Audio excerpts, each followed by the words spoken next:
Wendy Schiller, what a train wreck of a photo shoot at the G7. I saw the guy from Germany going, I think I'm still in power. Macron hasn't slept in a week. The president has his own challenges. Trudeau's, I don't know what Trudeau's doing. It's a disaster. Yep. That's what Trump would say. He said, it's a disaster in Canada. And on the back end of it is Rishi Sunak, who's stiff D-Day. What a mess. Have you ever seen a G7 like this, Wendy Schiller?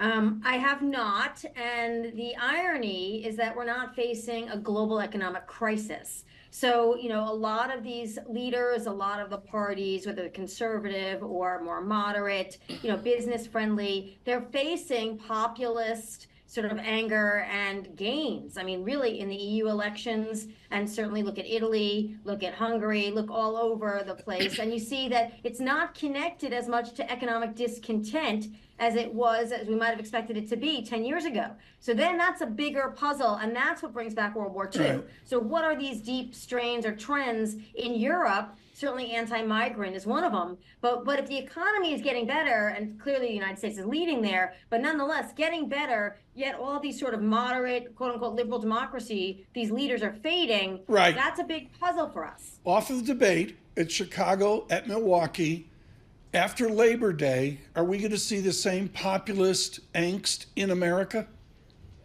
Well, so I think the trends are actually working against that to some extent in terms of the economy, right? So we have a little bit of a tick of unemployment, but we had a really good jobs report, and inflation, depending on who you talk to, seems to be at least calming down.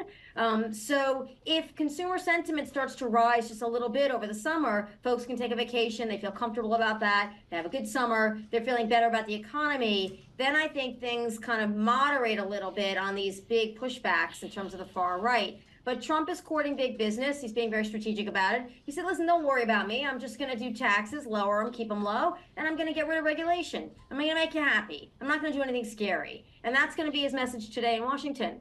And that's the big problem for the Biden administration is what do you do with that messaging? And how does Trump keep that far right wing of his party calm enough not to scare a lot of the independent voters away again in 2024?